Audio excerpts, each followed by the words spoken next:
Have you ever wondered what really happens inside your body after 30 days on keto? Not just weight loss, but your metabolism, your brain, your hormones, everything. Because here's the truth most people don't tell you. Keto isn't just a diet, it's a metabolic shift. And if you understand what's happening day by day, you stop guessing and start getting results. Let's break it down. For most of your life, your body has been running on a single fuel, and you didn't even realize it. Every meal, every snack, every craving has been quietly reinforcing one system: burn sugar, store fat, repeat. And the more often you eat, the more your body listens to one powerful signal: insulin. This hormone doesn't just manage blood sugar, it acts like a gatekeeper, deciding whether your body burns energy or locks it away. When insulin is elevated, fat burning is essentially turned off.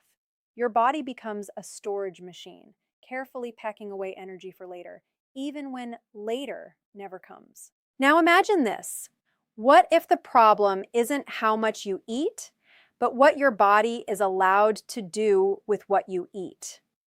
Research in metabolic science shows that when insulin remains chronically elevated, often driven by frequent intake of refined carbohydrates and sugars, the body's ability to access stored fat becomes limited.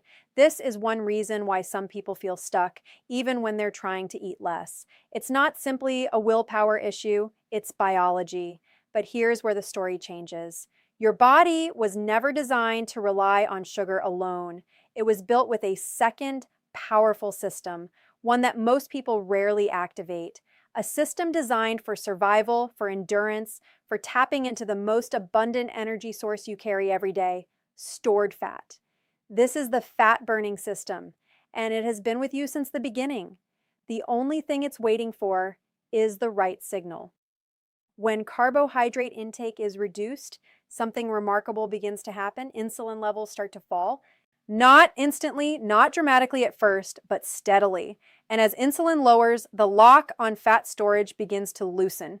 Your body starts to shift. At first, it's subtle. Glycogen stores, the stored form of glucose in your liver and muscles, begin to deplete. Along with them, water weight drops because glycogen binds water. This is why many people notice rapid changes in the first few days, but underneath that surface level change, something much deeper is happening. Your body is searching for a new fuel. And when glucose becomes limited, your liver steps in with a backup plan, one that is both ancient and efficient. It begins converting fatty acids into molecules called ketones. These ketones are not a fad, not a trend, but a biologically normal fuel source that your brain and body can use when glucose is scarce. In fact, research has shown that during periods of fasting or low carbohydrate intake, ketones can supply a significant portion of the brain's energy needs. This is the moment your metabolism begins to switch gears, but transitions are never comfortable. As your body moves away from its Pravichnyi dependence on sugar, you may feel resistance. Fatigue, headaches, cravings. These symptoms are often described as the keto flu, but they are more accurately the signs of a system recalibrating.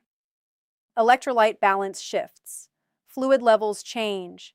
Enzymes involved in fat metabolism begin to increase. Your body is learning something new, and like any adaptation, it takes time. And then something unexpected happens. Hunger begins to change. Not disappear entirely, but transform. Instead of sharp spikes and urgent cravings, you may notice a more steady, manageable sense of appetite. This is not magic, it's physiology. Fat and protein influence satiety hormones differently than carbohydrates. They tend to promote longer-lasting fullness, while stable blood sugar reduces the cycle of rapid highs and lows that often drive overeating. Studies have observed that low carbohydrate, higher fat dietary patterns can lead to spontaneous reductions in calorie intake. Not because people are forcing themselves to eat less, but because their bodies are no longer demanding constant refueling. Energy begins to change too. Instead of short bursts followed by crashes, many people report a more sustained, even level of energy throughout the day. This is likely linked to the steady supply of fuel from fat stores and the absence of large fluctuations in blood glucose. Your body is no longer dependent on the timing of your last meal. It has access to a reserve that can last for hours, even days. And then there's the brain. Ketones are not just an alternative fuel, they may offer unique properties that support brain function. Some research suggests that ketones produce fewer reactive oxygen species compared to glucose metabolism, potentially influencing oxidative stress. Others have explored how ketones might affect neurotransmitter balance, which could help explain why some individuals report improved focus and mental clarity. While more research is ongoing, the connection between metabolism and brain function is becoming increasingly clear, but perhaps the most powerful shift is the one you don't see on a scale. It's the shift from dependency to flexibility. Metabolic flexibility is your body's ability to switch between fuel sources efficiently. In a metabolically flexible state, your body can use glucose when it's available and fat when it's not. But when this flexibility is impaired, often associated with insulin resistance, the body becomes stuck, relying heavily on glucose and struggling to access fat stores. By lowering carbohydrate intake and allowing insulin levels to decrease, you may begin to restore some of that flexibility. This doesn't happen overnight, and it's not identical for everyone, but it represents a fundamental change in how your body operates. And this is where many people experience something they didn't expect, a sense of control, not just over food, but over energy, mood, and daily rhythms. When blood sugar is stable, decisions become easier. Cravings lose their intensity. The constant negotiation with hunger begins to quiet. It's not that discipline suddenly appears, it's that the biological signals driving behavior begin to shift, but it's important to stay grounded in reality. This process is not a miracle, and it's not a guarantee. Individual responses vary based on genetics, activity level, sleep, stress, and overall health. What works powerfully for one person may feel different for another, and while reducing carbohydrates can support metabolic changes, the quality of food still matters. Whole, nutrient-dense foods provide the vitamins, minerals, and essential nutrients your body needs to function properly. Hydration, electrolyte balance, and consistency all play critical roles in how you feel during this transition. So, what does all of this mean for you? It means your body is not broken. It means that beneath the habits, the routines, and the years of conditioning, there is a system designed to adapt, to survive, and to thrive under different conditions. The fat-burning system is not something you need to build. It's something you need to allow, and that begins with a simple shift, not just in what you eat, but in how your body is allowed to respond. Because when you lower the signal to store, you finally give your body the chance to burn. And that is where the real transformation begins. The first 3 days can feel like a battle you didn't expect. Not because something is going wrong, but because something profound is beginning to change. For years, maybe decades, your body has relied on a steady flow of glucose, fueled by carbohydrates that keep blood sugar elevated and insulin constantly at work. And now, suddenly, that supply is cut back. The signal your body has been listening to for so long starts to fade. In these early hours, your body turns inward. It begins to use stored glycogen, the backup form of glucose kept in your liver and muscles. This reserve is limited, often lasting around 24 to 48 hours, depending on activity level and previous diet. And here's something many people don't realize. Glycogen doesn't exist alone. It binds to water. For every gram of glycogen stored, your body holds onto several grams of water alongside it. So as glycogen is used, water is released. This is why the scale may drop quickly in the first few days, not just from fat, but from this natural release. But underneath that visible change, a deeper shift is unfolding. As glycogen levels decline, your body faces a decision.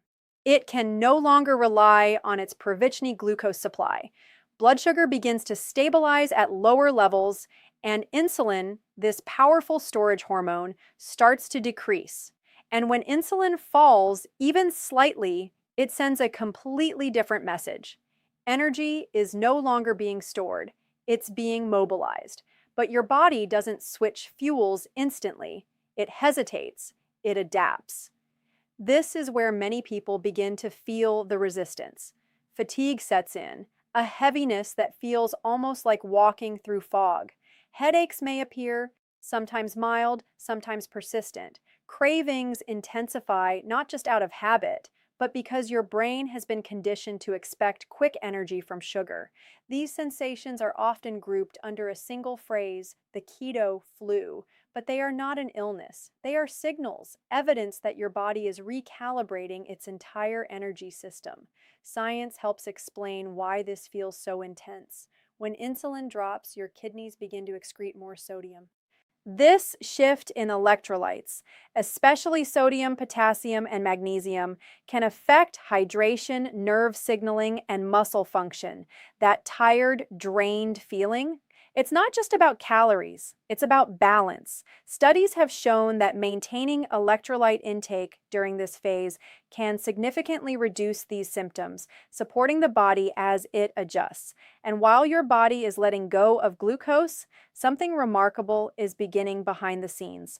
Your liver is preparing to take on a new role. As carbohydrate intake remains low and glycogen stores continue to shrink, the liver starts increasing the breakdown of fatty acids. These fatty acids are then converted into molecules called ketone bodies, specifically beta hydroxybutyrate, acetoacetate, and acetone. These are not foreign substances. They are part of a natural metabolic pathway that humans have relied on during periods of fasting and food scarcity for thousands of years. But in the early days, ketone production is still building. It's not yet at full capacity. This is why energy can feel inconsistent. Your body is between systems, not fully reliant on glucose, but not yet efficient at using fat. And this in-between state is where most people give up. Because it's uncomfortable, because it feels unfamiliar, because the results they expected haven't fully arrived. But what many don't realize is that this phase is temporary. It's the bridge between two completely different metabolic worlds. As you move into days 4 through 10, the shift becomes more noticeable. Ketone production increases. Blood levels of ketones begin to rise, sometimes gradually, sometimes more rapidly, depending on the individual. And as these ketones become available, your brain starts to use them as fuel. In fact, research has shown that the brain can derive a significant portion of its energy from ketones when glucose availability is low. This is when something surprising happens. Hunger begins to change, not disappear entirely, but lose its urgency. Instead of sudden waves of craving, you may notice a quieter, more controlled appetite. This is partly due to the stabilizing effect of lower insulin and more consistent energy availability. It's also influenced by hormones like ghrelin and leptin, which play roles in hunger and satiety. Some studies suggest that ketogenic diets may help regulate these signals, leading to reduced feelings of hunger over time. Energy begins to shift as well. It may not feel explosive or dramatic, but it becomes steadier, more reliable. Without the sharp spikes and crashes associated with high carbohydrate intake, your body starts to operate on a more even rhythm. Fat, as a fuel source, provides a slower, more sustained release of energy. And as your body becomes better at accessing stored fat, it gains access to a reserve that is far greater than the limited supply of glycogen. But adaptation is not just about fuel, it's about efficiency. Inside your cells, tiny structures called mitochondria are adjusting. These are the engines that convert nutrients into usable energy. As fat metabolism increases, your mitochondria begin to upregulate the enzymes needed to process fatty acids and ketones. This doesn't happen overnight. It's a gradual process of learning, of recalibrating, of becoming more efficient with a different type of fuel. And as this efficiency improves, the discomfort begins to fade. Clarity starts to return. That mental fog you may have felt in the beginning begins to lift. Focus sharpens. Thoughts feel more stable. While individual experiences vary, some research has explored how ketones may influence brain energy metabolism and neurotransmitter activity. The result for many is a sense of calm, steady mental energy that feels different from the quick stimulation of sugar. But perhaps the most powerful change during this phase is not physical, it's psychological. You begin to realize that constant hunger is not inevitable, that energy crashes are not normal, that your body is capable of operating in a completely different way. This realization can be both empowering and surprising because it challenges everything you thought you knew about food, energy, and control. Yet, it's important to remain grounded. This process is not identical for everyone. Some may transition quickly, others more gradually. Factors like sleep, stress, activity level, and overall health all influence how the body adapts. And while reducing carbohydrates initiates this shift, the quality of food, whole, nutrient-dense sources of fat and protein, plays a critical role in supporting the body through it. Hydration matters, electrolytes matter, consistency matters, because this is not just about entering ketosis. It's about allowing your body the time and support it needs to adapt. And as you move beyond these early days, something becomes clear. What once felt difficult begins to feel natural. What once felt restrictive begins to feel freeing, because your body is no longer asking for constant input. It's learning to rely on what it already has. And that changes everything. This content is for educational purposes only and is not medical advice. Always consult a qualified healthcare professional before making dietary or lifestyle changes. By the time you reach the second and third week, something subtle but incredibly powerful begins to take hold. The struggle you felt in the beginning starts to fade, replaced by a quiet efficiency. Your body is no longer resisting the change. It's learning from it. What once felt unfamiliar is now becoming your new normal. This is the phase where adaptation turns into transformation. Inside your body, millions of microscopic adjustments are taking place every second. Your cells are no longer scrambling for quick energy. They are becoming skilled at using a slower, more stable fuel. Fat is no longer a backup system. It is now a primary source of power. And this shift is being orchestrated at the deepest level of your biology. At the center of this transformation are your mitochondria, the tiny structures inside your cells responsible for producing energy. In the early days of dietary change, these mitochondria were under pressure, forced to operate in a way they weren't fully prepared for. But now, research suggests they begin to adapt by increasing the production of enzymes required for fat oxidation. This means your body is not just burning fat, it's getting better at burning fat. And efficiency changes everything, because when your body becomes efficient at accessing stored energy, your dependence on constant food intake begins to fade. You may notice longer periods between meals without discomfort, not because you're forcing yourself to eat less, but because your body simply doesn't need as much immediate fuel. Studies on low carbohydrate and ketogenic approaches have shown that as the body adapts, spontaneous calorie intake often decreases. Hunger signals become more regulated, less urgent, less demanding. This is where many people experience something they didn't expect: a sense of freedom.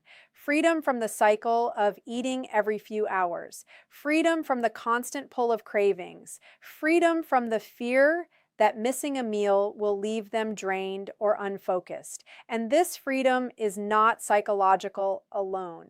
It is physiological, because your blood sugar is no longer on a roller coaster.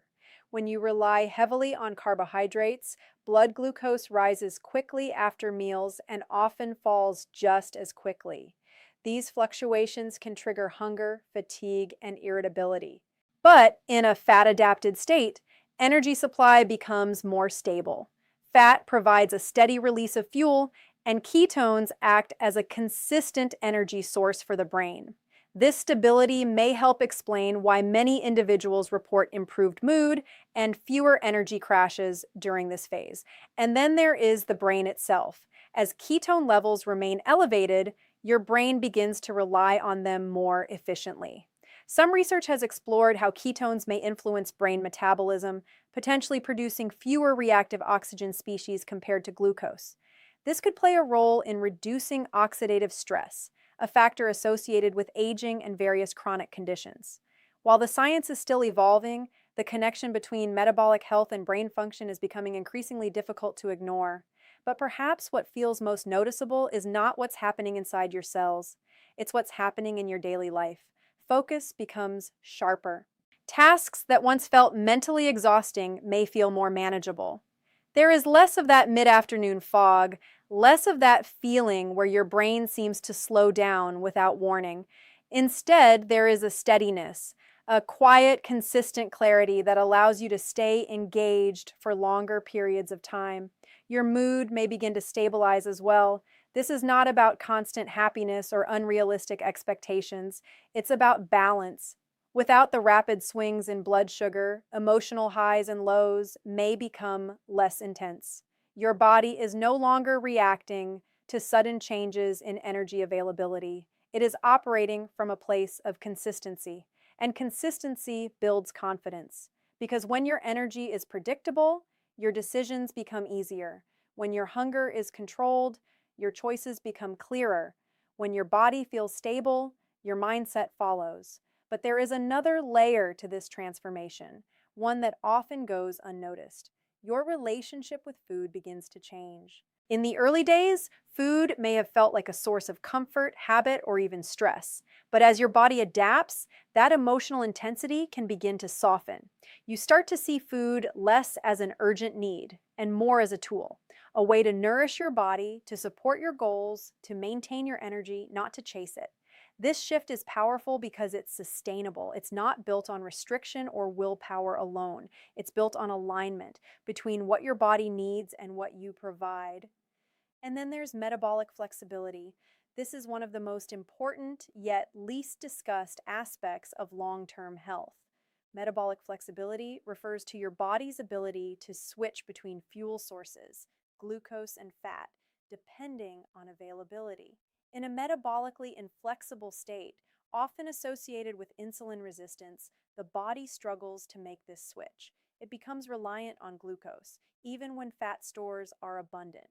But during this adaptation phase, your body is relearning this ability. By lowering carbohydrate intake and allowing insulin levels to remain lower, you create an environment where fat can be accessed more readily. Over time, this may help improve insulin sensitivity, although individual results can vary. The goal is not to eliminate one fuel source entirely, but to restore the body's ability to use both effectively. And that is where true metabolic health begins, not in extremes, not in quick fixes, but in balance. However, it's important to understand that this phase is not the end of the journey. It is a foundation. Your results will still depend on the quality of your food, your sleep, your stress levels, and your overall lifestyle. Whole, nutrient-dense foods provide essential vitamins and minerals that support these metabolic processes. Hydration remains critical. Electrolyte balance continues to play a role in how you feel and perform. Because even the most efficient system needs the right inputs to function properly. And while many people experience significant benefits during this phase, it's important to stay grounded in science and individuality. Not every response will be the same. Not every outcome will match someone else's experience. Your body is unique, shaped by your history, your habits, and your environment. But what remains consistent is the potential for your body to adapt, the potential for your energy to stabilize, the potential for you to feel a level of control you may not have felt before. And as you move through this phase, something becomes clear. You are no longer forcing change. You are allowing it. Your body is no longer fighting you. It is working with you. And that shift from resistance to cooperation may be the most powerful transformation of all.